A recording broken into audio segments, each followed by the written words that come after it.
ወደ አፓርታማ የተቀየሩ ሶስቱ የመዲናችን ቅንጡ ሆቴሎች። አንደኛ፣ ፎር ፖይንት ባይ ሸራተን። ይህ ወደ አፓርታማ የተቀየረው ሆቴል ከሌሎቹ ለየት የሚያደርገው 4 ነጥቦችን ብቻ እነግራችኋለሁ።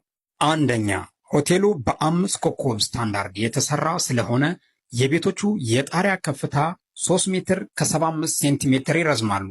ሁለተኛ፣ የመዲናችን ብቸኛው ባለ 35 ፎቅ ሆቴል የነበረው ወደ 35 ፎቅ አፓርታማ በመቀየሩ ልዩ ያደርገዋል። ከዚህ አፓርታማ አይደለም 35ኛ ፎቅ ላይ 16ኛ ፎቅ ላይ ሆኖ አዲስ አበባን ሙሉ በሙሉ መጎብኘት የሚያስችል ከፍታ አለው። ሶስተኛ፣ ህንፃው ምንም አይነት ውጫዊ ብሎኬት አይጠቀምም። ሙሉ በሙሉ በመስታወት የተሸፈነ ነው።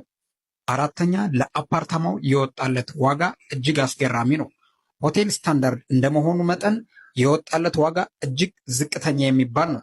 ሽያጩንም በ15% ቅድመ ክፍያ ብቻ ያደረጉት ሲሆን ከባለ 1 መኝታ እስከ ባለ 3 መኝታ አማራጮችን አዘጋጅቷል።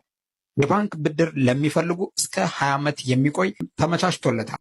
መግዛት እንዲሁም ሙሉ መረጃውን መቀበል ለምትፈልጉ ከስር በምናስቀምጥላችሁ ስልክ ቁጥሮች መደወል ትችላላችሁ። በሁለተኛና በሶስተኛ ደረጃ የተቀመጡትን ወደ አፓርታማ የተቀየሩትን ሆቴሎች በሚቀጥለው ቪዲዮ የማቀርብላችሁ ይሆናል። ተከታተሉ።